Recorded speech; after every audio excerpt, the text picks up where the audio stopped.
Team 7's first serious mission was much more difficult than they had anticipated. Kakashi had to overcome Zequel, and then the Genin had to learn how to work together in order to help Kakashi. I've always wondered how other Genin teams would do in the Land of Waves arc, so in this video I'll be replacing Team 7 with other Genin teams to see how well they deal with zabuza and Haku. The first win condition is to beat zabuza by himself after reaching the Land of Waves. The win condition after that is letting the bridge builder finish the bridge, which will more than likely require defeating Zabuza and Haku on that bridge. The first team I'll be looking at is Team Kurenai. Team Kurenai will depart from the Leaf Village and face an ambush from the Demon Brothers. They aren't really a threat and will be beaten easily. Tazuna will guilt trip Kurenai into not abandoning the mission, and they will reach Land of Waves. At this point, Zabuza will confront them and use the hidden mist jutsu. Kiba will be able to smell him, but that won't matter because Zabuza will use his speed to try to kill Tazuna. Kurenai will stop this and they will have a brief exchange. Kurenai doesn't really stand a chance here since Kakashi got trapped in a water prison. I imagine she will too. Kakashi's a lot better than Kurenai anyway. Once she's trapped, it'll be up to the Genin to save her by getting past Zabuza's water clone. I think this team is smart enough to realize that they need Kurenai in the fight to win, so they'll try to save their teacher, just like Team 7 did. After failing to defeat Zabuza's water clone, Genin will secretly tell Kiba to go for the real Zabuza's arm in order to free Kurenai. Kiba and Akamaru would split up and use Fang over Fang to get past the water clone and reach the real Zabuza. This will work, leaving Kurenai to fight Zabuza with Kiba. The only thing Kurenai really has to offer is her tree genjutsu, which actually should work. It was able to briefly work on Itachi, but he was able to counter it with the Sharingan. I imagine that if it can briefly work on Itachi, then it could work on Zabuza too. It's debatable on whether or not Zabuza can break out of it, but I'll highball Kurenai here. Haku will sense that Zabuza is in danger and throw a singular needle at him in order to break this genjutsu. We've seen Sasuke break genjutsu through pain, so Haku's assistance here would save Zabuza. At this point, Kurenai has nothing left to offer except taijutsu. Zabuza will first take Kiba out and then Kurenai. After that, he'll use his superior speed to kill the bridge builder and the job will be done. So Team Kurenai doesn't even accomplish one win condition here because their Jonin is not even close to Zabuza's level. The Genin will be too busy protecting the bridge builder, and once the Jonin fails, Zabuza can blitz them instead of risking losing an ninjutsu battle. The next team is Team Asuma, and I expect them to put up more of a fight since Asuma is stronger than Kurenai. We'll see though. Team Asuma's teamwork easily defeats the Demon Brothers. After that, Zabuza confronts them and initiates a hidden mist jutsu. Asuma thwarts Zabuza's initial assassination attempt and has a taijutsu exchange with them. I actually expect that Asuma does a little better than Kakashi here since he does have chakra blades. I see Zabuza at least zoning him out into the thick water where Zabuza can trap him into the water prison. Shikamaru will recognize that the Genin need to save Asuma and quickly devise a plan to do so. Shikamaru and Choji will distract the water clone while Ino uses mind transfer jutsu on Zabuza. She releases Asuma from the water prison, and the guys on the team take out the water clone without much trouble. At this point, Haku will have to intervene, and she will hit one of Zabuza's pressure points with her needles. This knocks out both Zabuza and Ino, and Haku will show up to claim the body of Zabuza, but there's a problem. Team Asuma believes that Ino is dead, and Haku claims that she didn't know the science of the mind transfer jutsu. Team Asuma can't argue with this really, and eventually lets Haku just take the body. Haku will take Zabuza and get out of there before Team Asuma realizes that Ino is still breathing. This makes them suspicious of Haku and puts them on guard to be attacked by both of them again.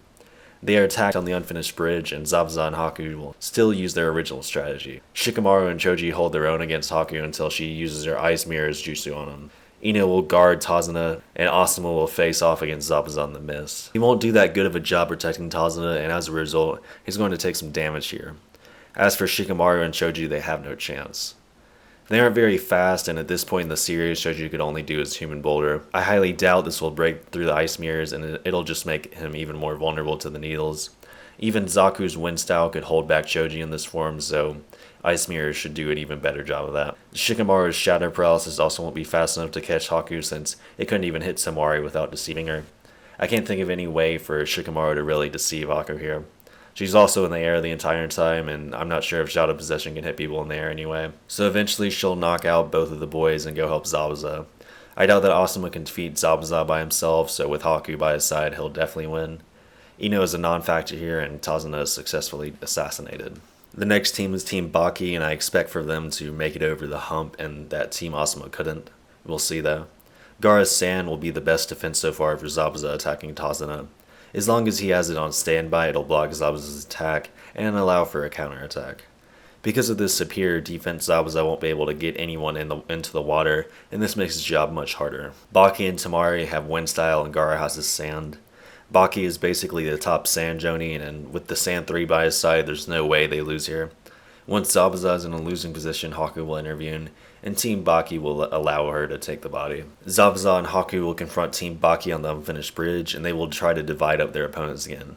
Zabuza's water clones are quickly destroyed, and from there Haku will try to coax the kids into leaving Tazuna. This won't work like it did against Sasuke, as all 3 of these Genin are long-range fighters. Kankuro will take out his puppet to fire, but this isn't what the 2 mercenaries want. Zabuza and Haku will pressure the defenders enough until Zabuza can get Baki away from the kids. Once this happens, Haku will use her ice mirrors on the Genin and Tazuna. It's a tough situation for Haku, but this is the best they can do.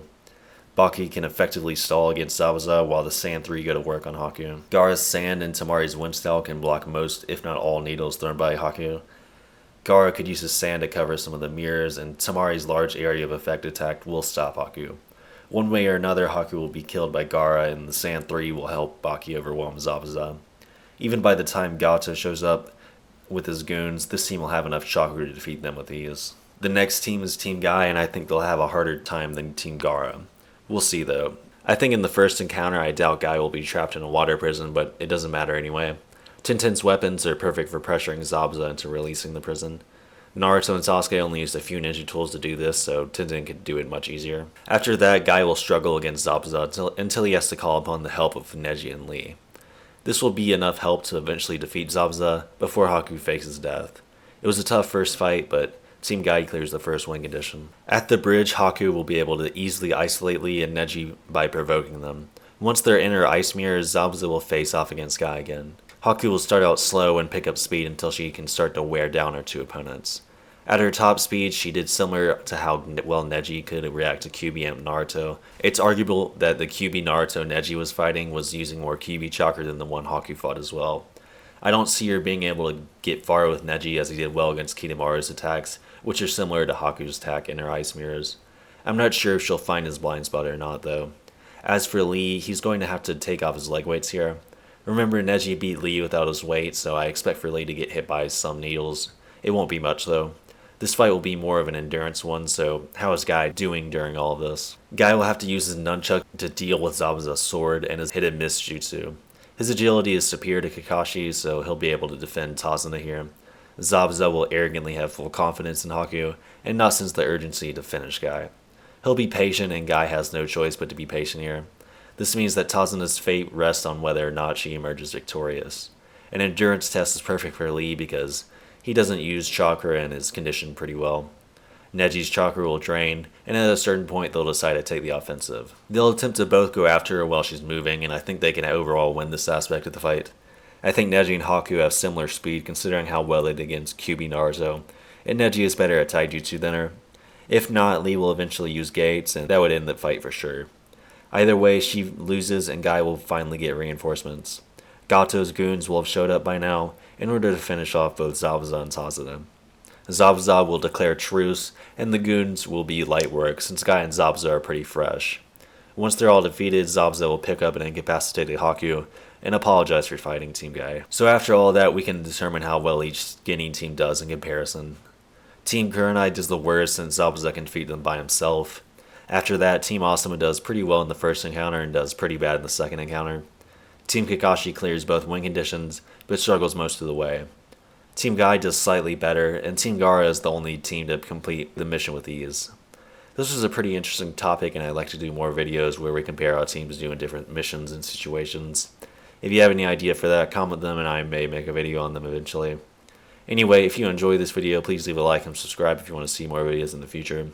Comment something if you have something to say, and thank y'all for watching, and I guess I'll see y'all next time.